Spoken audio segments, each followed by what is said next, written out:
So, hi, folks. I've got a fantastic guest here tonight. It is the legend that is Paul Thorpe. How are you, Paul?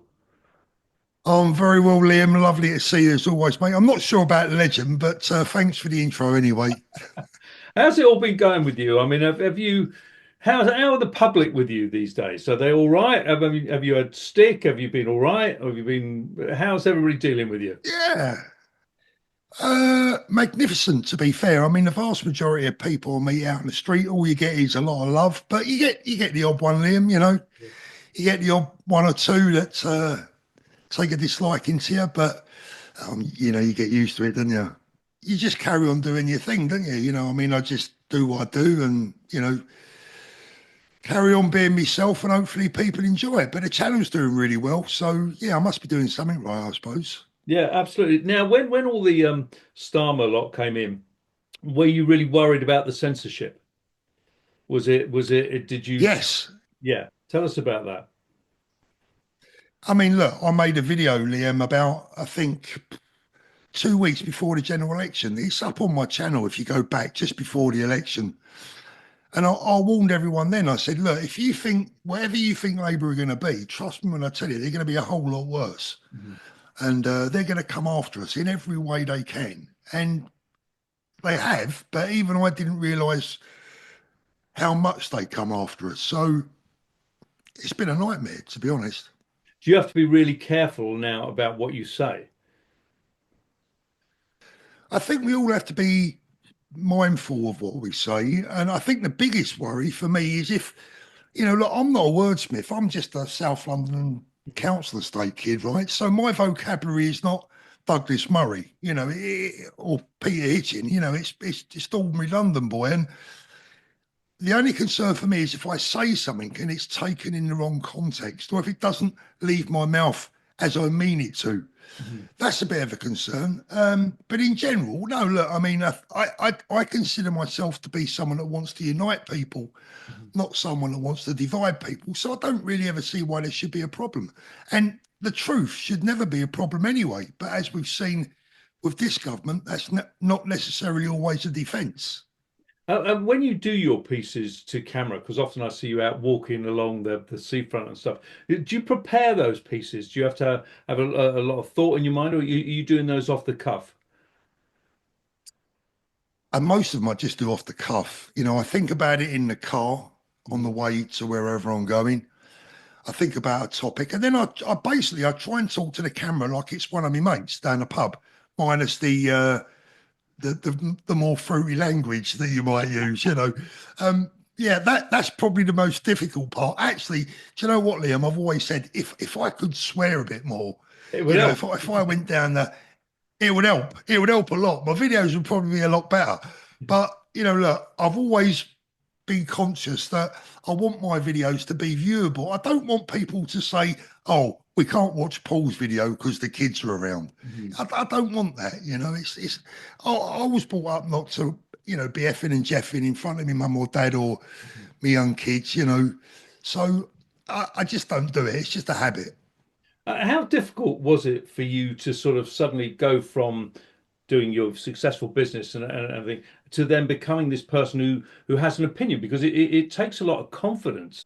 I think most right-minded people think the same, Liam. I Mhm. mean, we've only met a couple of times, right? But I feel like I know you a lot better than I clearly do because we're on the same kind of Yeah. wavelength. Yeah. And there's probably not a lot of difference between me and you, the way we think, the way we behave. Absolutely. So, not so much confidence. I think it's more a belief in what I'm saying. Yes. I believe in what I'm saying, and I believe that the average everyday man and woman on the street is probably going to agree with most of it. Not all of it, always. That's not going to happen. But, I was watching a guy that was attacking me on YouTube the other day. He made a video about me, and some of the things that he was saying, that I was this far right monster, that, some terrible, terrible things. And it could upset you, but I know that that's not what's in my heart. So if someone wants to say that stuff, just let them crack on with it. It Did is you what it do you is. ever though get sort of deeply affected if someone said something personal to you? How does it affect you? Uh, it doesn't, to be honest. No. It used to. It used to. I used to be a bit sensitive to that stuff, but I'm very comfortable with my own person in the respect that if someone said to me, "Oh, you're guilty of this," and I haven't done it, it doesn't bother me because I know I haven't done it. Mhm. And people that know me know that I haven't done it. So if people want to be silly and make stuff up, let them crack on. I mean, I'm not going to let that bother me, mate. If you're going to do YouTube, the people that you speak to, right? If you're going to be in this business, Mm. if words are going to upset you, you get out early because you're wasting your time.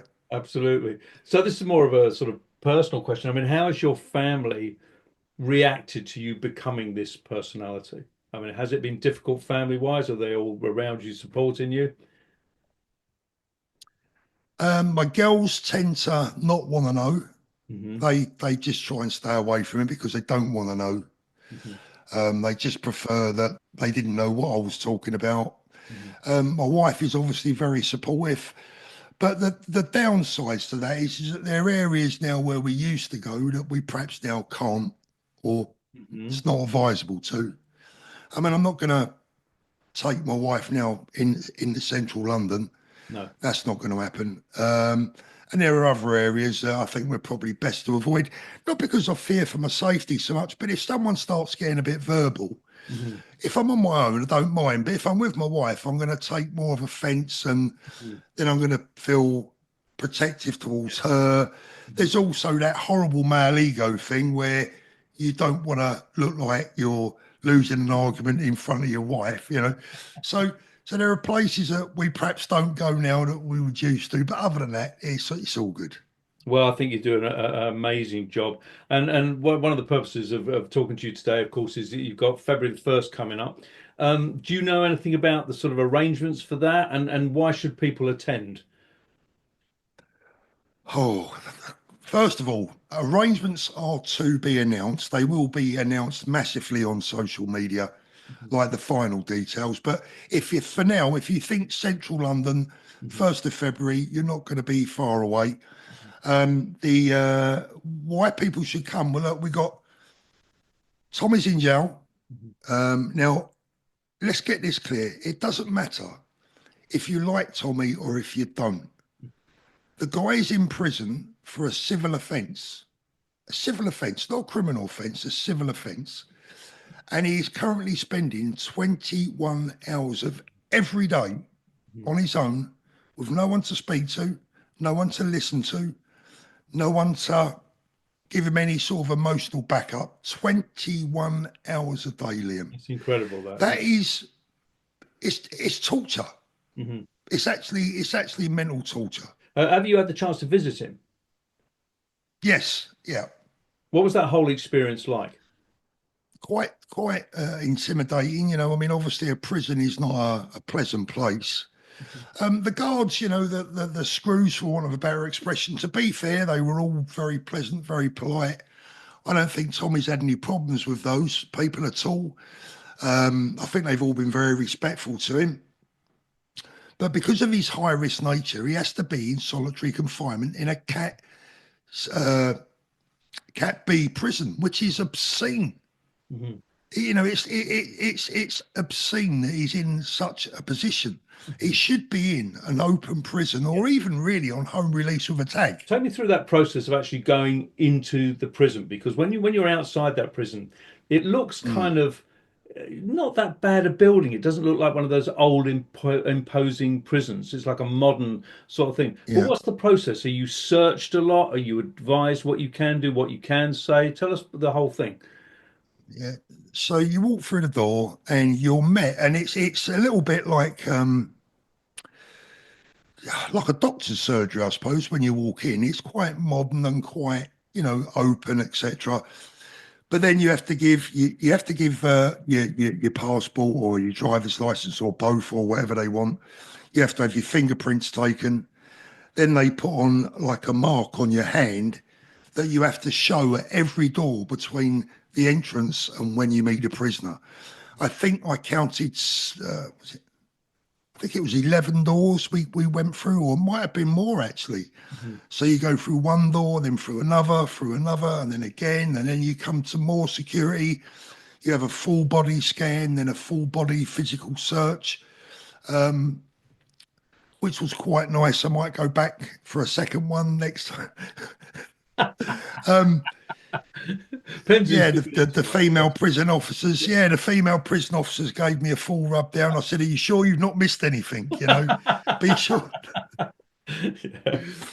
Um, but yeah, I mean, it's quite daunting, And then when you get into the room where the prisoner actually comes from, you go in one room on, say, the left hand side, and then they come in from the other side, and then you can sit for 3 hours. We spent 3 hours together talking.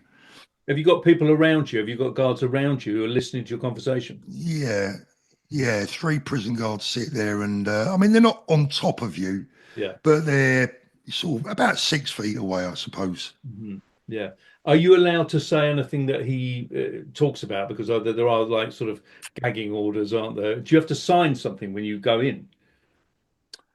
Well, I didn't last time, but I'm going again on February the 4th. I'm booked in to see him, and I will have to sign an NDA. Yes. And what's his So they've changed general that. condition? How when you see him, is he still, full of life, or is he? Can you see a deterioration? How is he? I thought he was very good, actually. I thought he was mentally strong. I thought he was definitely physically fit. I mean, he's working out and he's allowed to work out in the morning for an hour.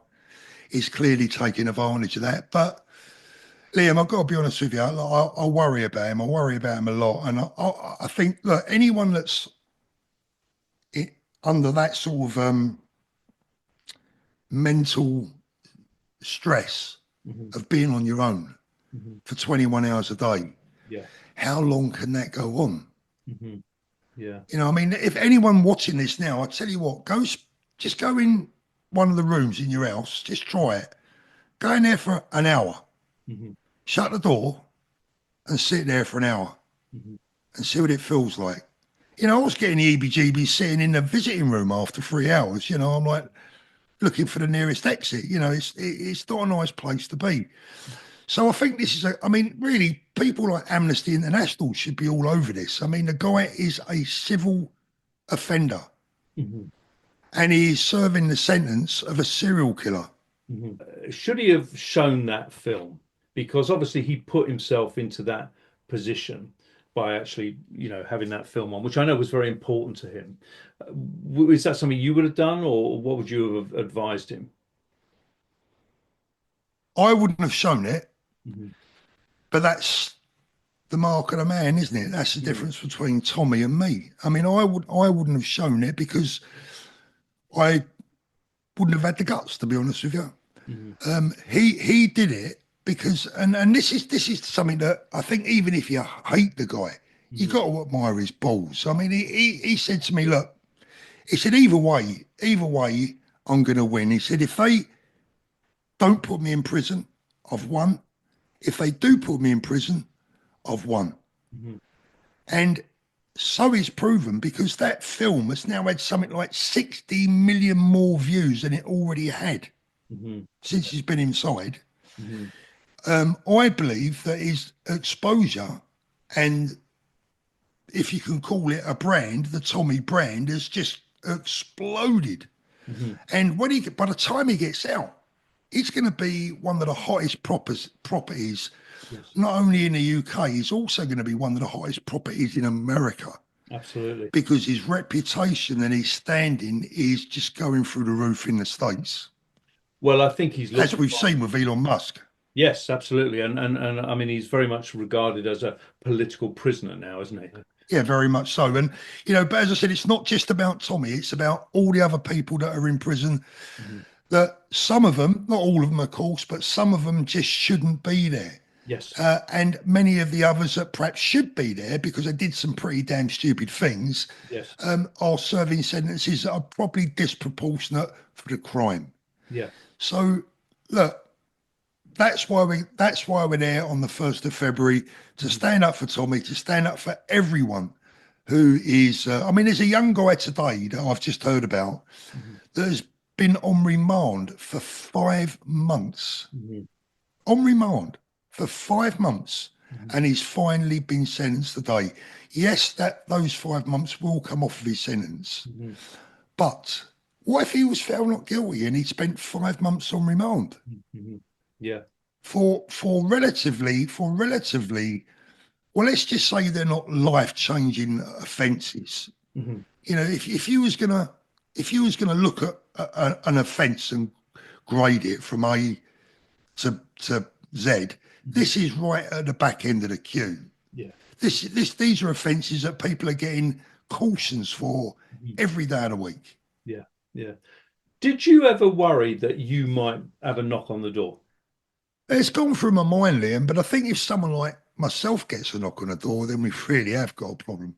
Yeah. You know, I mean, blimey, I mean, it will be just absolutely insane because all I've ever done is try and calm people down, make sure people stay the right side of the law, Yes. preach unity. Yes, I have a problem with certain things that are going on in this country, but Mhm. even the things that I have a problem with, I always try and look at the other side and be balanced. Mhm.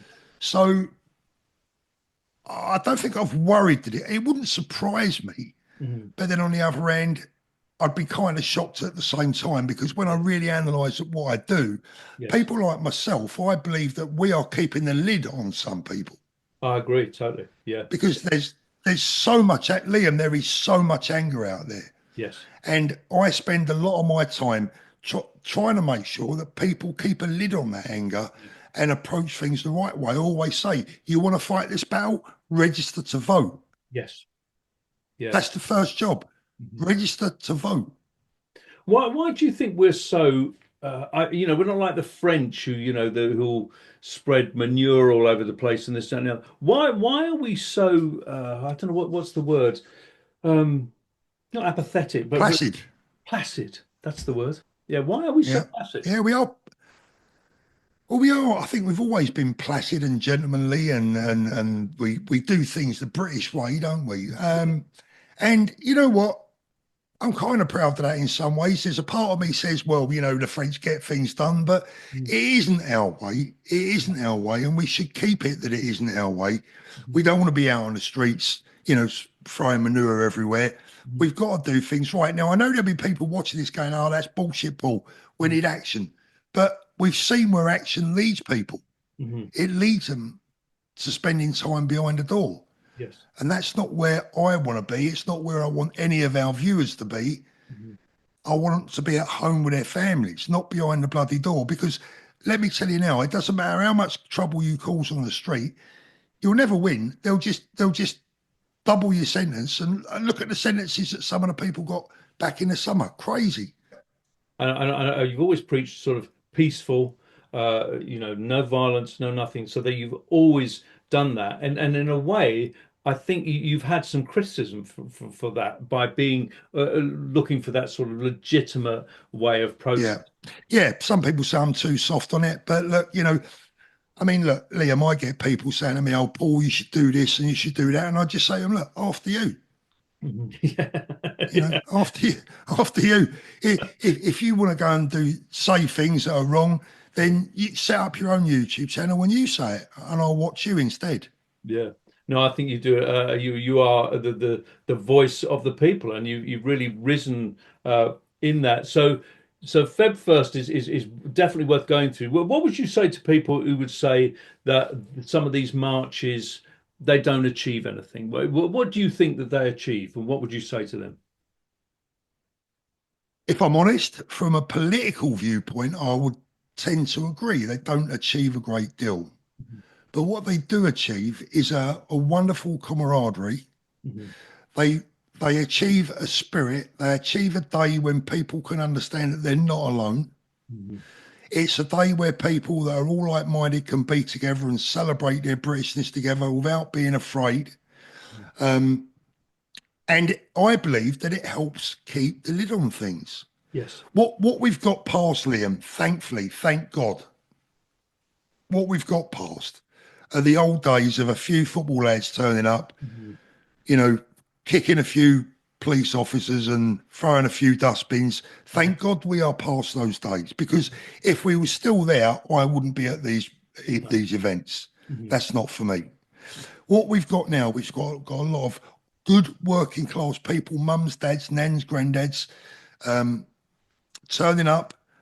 You could very well be at Thorpe Park for the afternoon, or Chestnut World of Adventures, or Alton Towers. That's the sort of crowd that we're attracting, and I'm very proud of that, because the reaction of the police, and this is all part of our growth. If we continue to grow with the right people, the respect that people have for us will grow.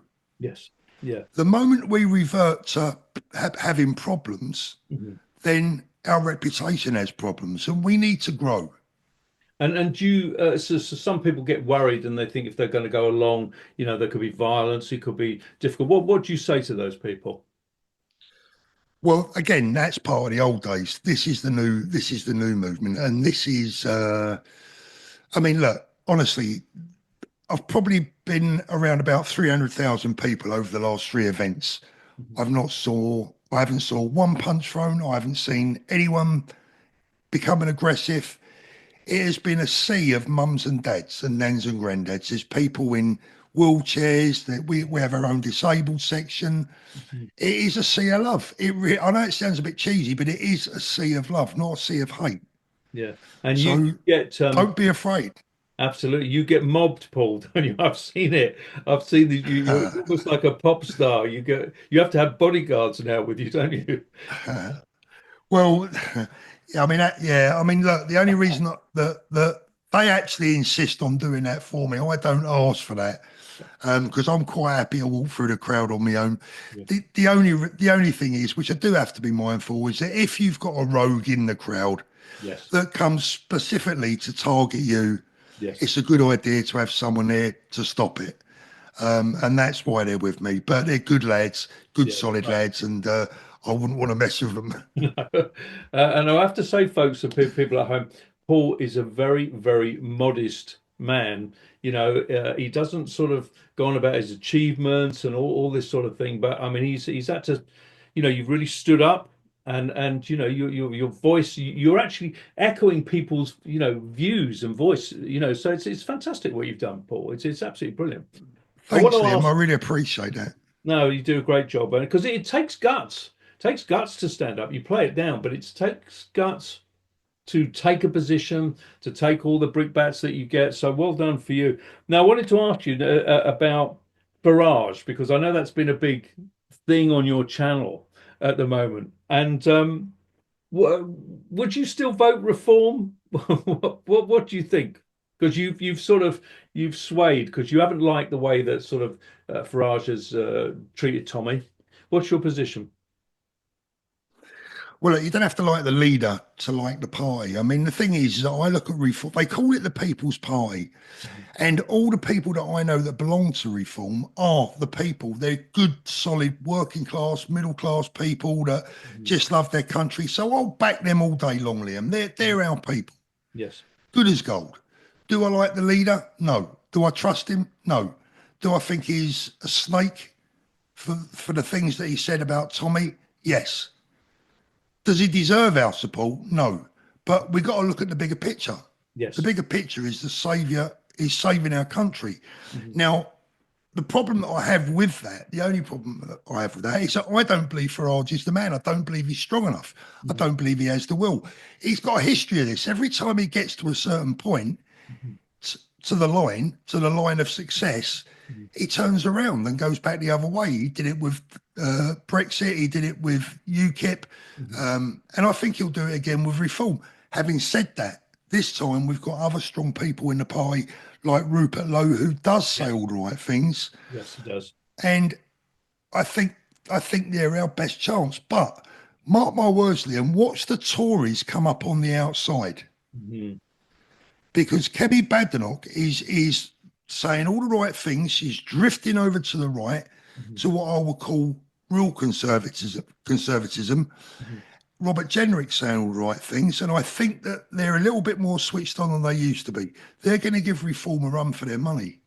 Do you think though that this sort of unfortunately, because I don't trust them either. no, no. Do you think the sort of fragmentation of the right is going to be, I was looking at an opinion poll the other day and it had still Labour about 24 and Reform about the same, and then the Conservatives sort of there. But, in actual fact, Labour could get the most seats again because of the split. Yeah. So would you Mm. advise all the people like sort of UKIP, the Heritage Party and stuff like that, should they all join in with Reform? Yeah, I mean, Liam, look, I'll tell you something, right? I have been spending the last nearly a year now in trying to bring all people together. Mhm. Unfortunately, I mean, I'd like to see everyone from the centre right on one side. Yes. Let's get rid of this odious, hideous, horrible government that we've got. Let's get rid of this hard socialist system altogether.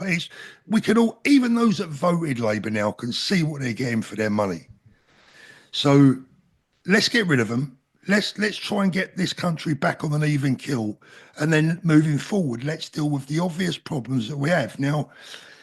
The trouble with trying to unite people is you're dealing with egos, and Yeah. boy oh boy, if there are egos in the sports world, in boxing and in football, Jesus, get into the world of politics, then you find some real egos, Yeah. and that's the problem that I've come across. Nigel Farage should have, if he had any sense, Mhm.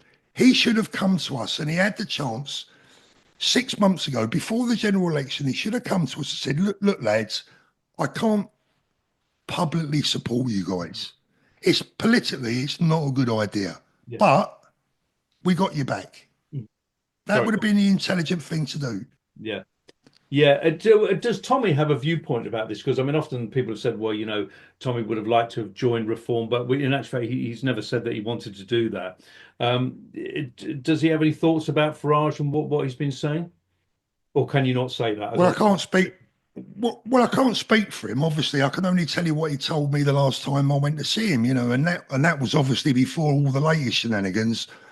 But he said, look, he's not keen on Nigel, obviously, for the things he said in the past. But Tommy has the right attitude. Tommy's attitude, and this is a man behind bars, Mhm. 21 hours a day in solitary, he's big enough to say, Paul, the bigger picture is what counts. Let's not turn our back on Reform just yet. Let's give them another chance. Mhm. Yeah. Let's see if they, invite them to the 1st of February, invite Nigel, Mhm. which we did, and which we've done publicly. We've invited them to come along. But again, they've thrown it all back in our face. Not only will they not come, Mhm. which is okay, we'll accept that, but they'll also throw out any party member that is known to have come. Yeah, this is where I think that, I totally disagree with them. What they really should have done is just kept quiet, don't you think, about the whole thing? I do Yeah, understand it may be difficult for Farage to publicly acknowledge yeah.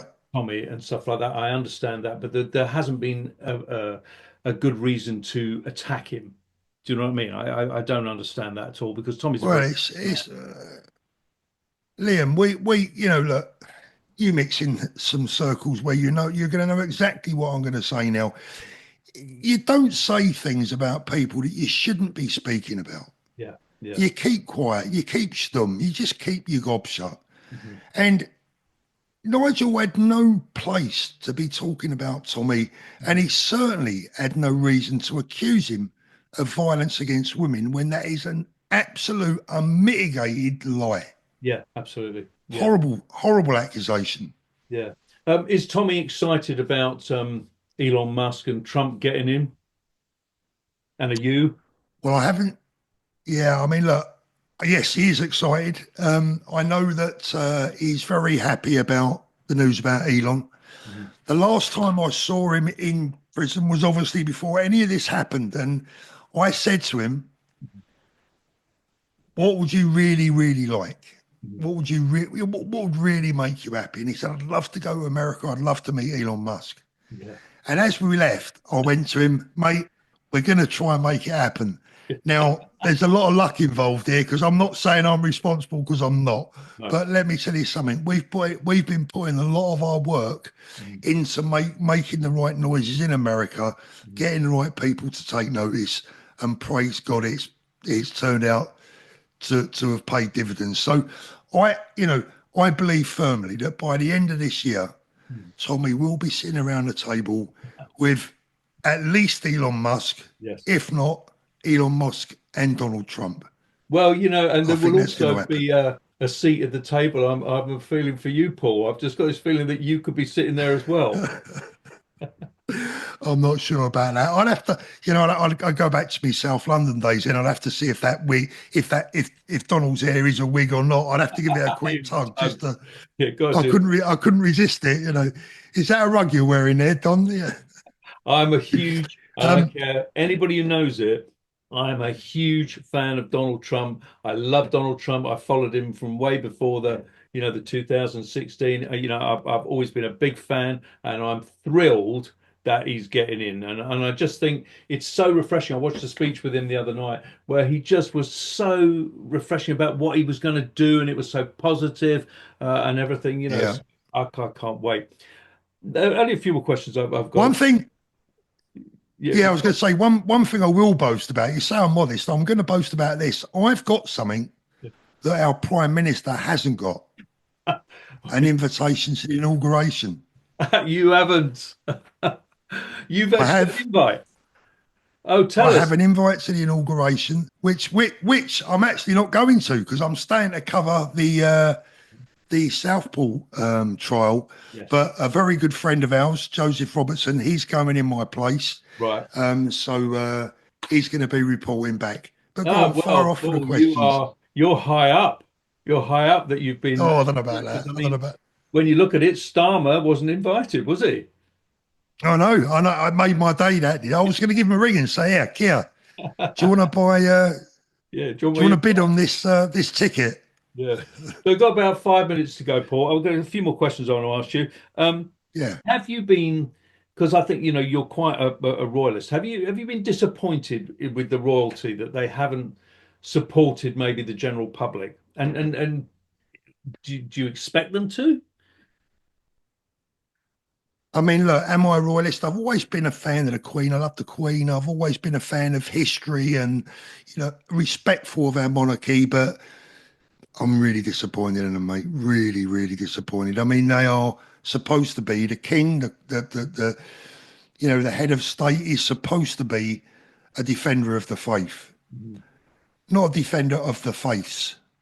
Yeah. And this is a Christian country. He should be fighting our corner, Mhm. in a metaphorical way. He should be saying the right thing.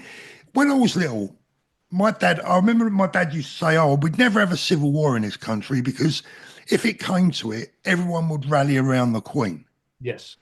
And I grew up believing that. And now I don't think people would rally around the king because I don't really feel like we've got a king worth rallying round. Yeah. Yeah. I Where is his loyalty to his people? agree. Oh, I totally agree. I mean, I was a fan of the Queen. I don't think she put a foot wrong during the entire time, but there's nothing with Charles that really I've warmed to particularly. I don't, I think it's a shame.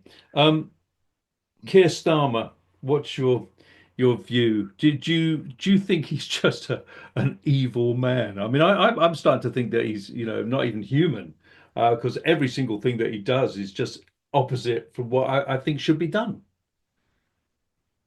I think he's a communist, and I think Yeah. what people are seeing is a communist in action. Hmm. That's what communists do. That's why, for years and years and years, the West has fought off communism. Hmm. I don't think that the British people that voted for Keir Starmer, I'm not saying they're all communist. What I am saying is that I think a lot of them were naive. Some of them knew what they were going to get. Some of them thought they knew what they were going to get, but nobody really knew the entirety of what they were going to get. And even the socialists, even those probably on the hard left now are looking at this thinking, not sure I want to sign up for this, Hmm. Do you because think their he'll freedoms are going to survive? get Do you think he'll survive? no, Hmm. no chance. Hmm. No chance. I cannot see him. There's too much. There's too many things. And I'm not a conspiracy theorist. I don't really believe too much until I see some evidence, Hmm. and then I want to see a bit more. Hmm. But if you look at what's going on around Keir Starmer, we've got all this grooming gang nonsense, which is absolutely vile and needs a full public inquiry right across the nation. Yes. So wiggle and worm out every single perpetrator and every single apologist and every single person that turned a blind eye. They all belong in jail. Yeah. So we've got that. We've got the Southport issue coming up, which I believe will potentially prove to be the end of Kier Starmer Yes. and this Labour government. Mhm. And there are other things as well that people are talking about, which I'm not going to because I haven't got any definitive proof or evidence. But there's so much going on. The only way that it'll prevent that is by taking our freedoms away. Like, for instance, putting people like me and you in jail, Mhm. shutting down YouTube, Yes. blocking our access to X, Mhm. cancelling all our demo days or events and saying, no, you're not having them, cancelling our elections, which we're already seeing a sign off. Yeah, it was interesting today, only an hour or so ago. I came across and I thought I had it a video of Peter Lynch, who was outside Westminster and was actually calling for an inquiry. And this was back in 2019. And I've just posted that about an hour ago. And so God bless Peter Lynch, who I thought Yeah, was God bless Peter Lynch. Yeah, absolute guy. So yeah. I mean, this has been going on for years, where so many people have been actually Mm. pointing it out, and the very fact that Labour turned down a national inquiry, I found astonishing. Mind boggling. Absolutely mind boggling. I couldn't believe it when I heard the result. I mean, we knew it was coming, but I thought that result was absolutely just mind boggling. Yeah, Who would vote against I know. a And it, public inquiry yeah. into that sort of thing? Who would vote against that? Now, Paul, we've got a minute left on this. Anything you want to say to the nation? But before we go, I think we all want to thank anybody watching. We all want to thank Paul for putting himself up there. And of course, this is the man who's got Well, the invite to the inauguration. I mean, it just shows you've, that's something that you need to put that on the wall. That's what you need. yeah, yeah. Look, Liam, who would I like to thank? I'd like to thank everyone that watches these channels.